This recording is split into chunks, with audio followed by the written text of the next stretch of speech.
مدرسہ عربیہ مدینۃ العلوم زواری نگر واسکو میں ہر دن کا آغاز روح پرور ترانے سے ہوتا ہے جو طلباء کے دلوں کو سکون اور ذہنوں کو تازگی بخشتا ہے۔ اس روحانی مجلس میں طلباء اللہ سبحانہ و تعالیٰ کی حمد و ثنا پورے جذبے اور خلوص کے ساتھ گنگناتے ہیں جو ان کے دلوں میں چستی اور خوشی کی لہر پیدا کرتی ہے اور ان کے دن کا بہترین آغاز ہوتا ہے۔ ترانے کے بعد حدیث، دعائیں اور انگلش جملے پڑھنے کا بھی سلسلہ ہوتا ہے جو طلباء کے علمی، اخلاقی اور روحانی تربیت کا حصہ ہے۔ اس دوران طلباء کی حاضری بھی لی جاتی ہے اور انہیں دن بھر چست و توانا رہنے کے لیے قیمتی نصیحتیں اور موٹیویشنل باتیں بھی بیان کی جاتی ہیں جو ان کی شخصیت کو سنوارنے میں معاون ثابت ہوتی ہیں۔ معمول کے مطابق ترانے کے بعد طلباء خوشدلی کے ساتھ اپنی اپنی کلاسوں کی طرف روانہ ہو جاتے ہیں تاکہ علم کی روشنی حاصل کر سکیں۔ آج کی اس مجلس کو مزید بابرکت بنانے کے لیے ہمارے مدرسے کے صدر محترم حافظ قیام الدین صاحب بھی موجود تھے۔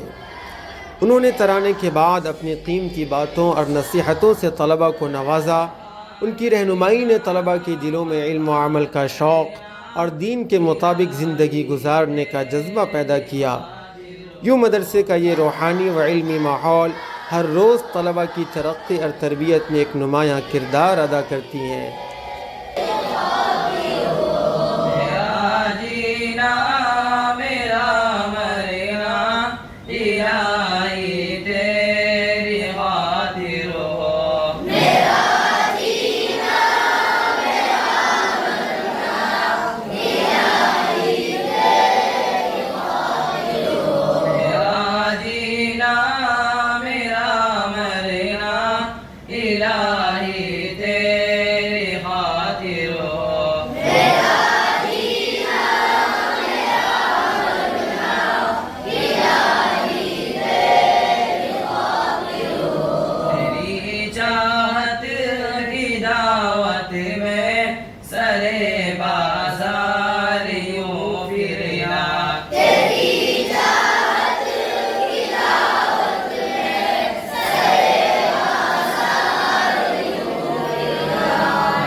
السلام علیکم ورحمۃ اللہ وبرکاتہ۔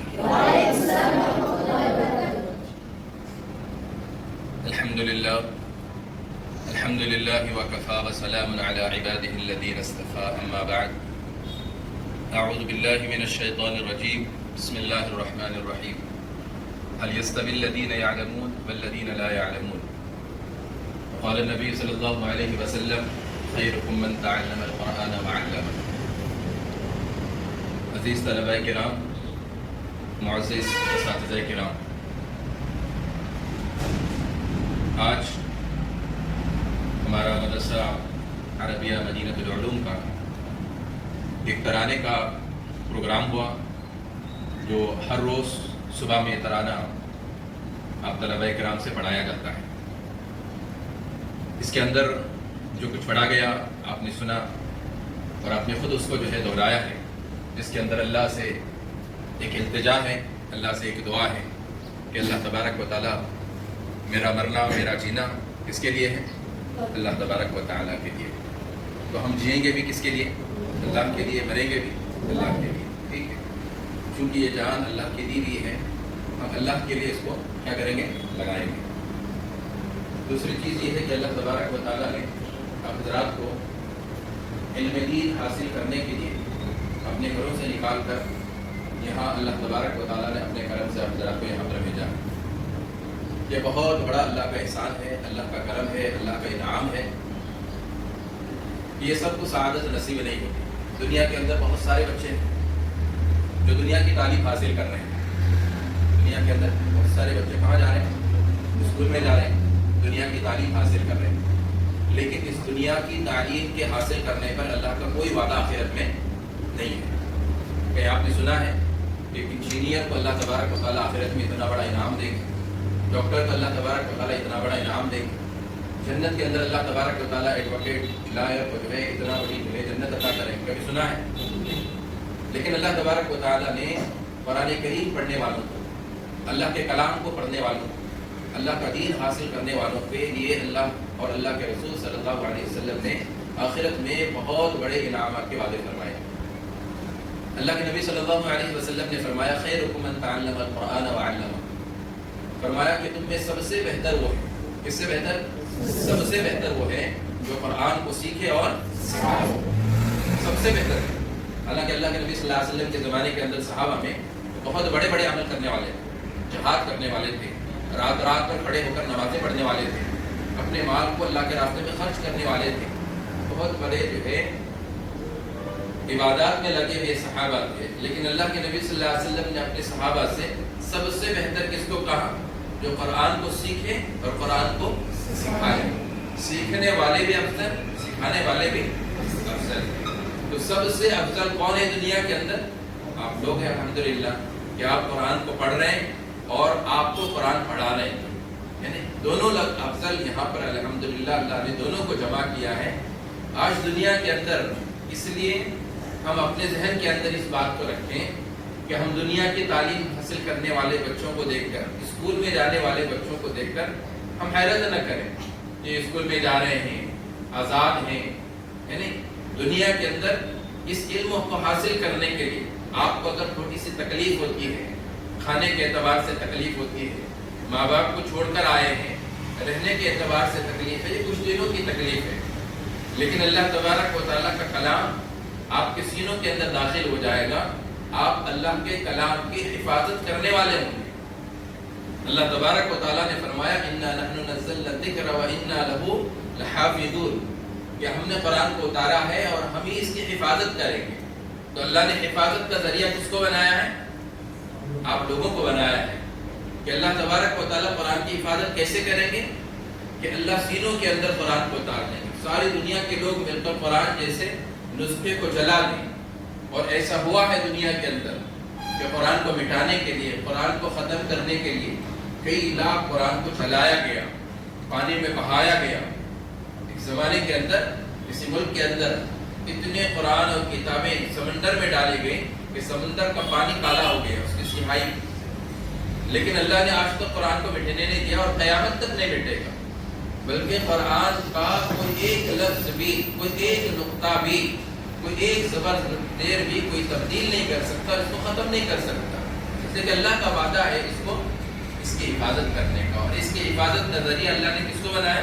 آپ لوگوں کو الحمدللہ بنایا ہے کہ آپ لوگ قرآن کریم پڑھ رہے ہیں، اس کو حفظ کریں گے، اپنے سینوں میں محفوظ رکھیں گے، تو جب اللہ تبارک و تعالیٰ نے اس کی حفاظت کا ذریعہ آپ کو بنایا ہے تو آخرت میں اللہ کیسے انعامات دیں گے؟ حدیث پاک میں آتا ہے نبی علیہ الصلوۃ والسلام نے فرمایا جس نے قرآن کو پڑھا اور اس کو اپنے سینے میں محفوظ کر لیا، کل قیامت کے میدان کے اندر کیا ہوگا؟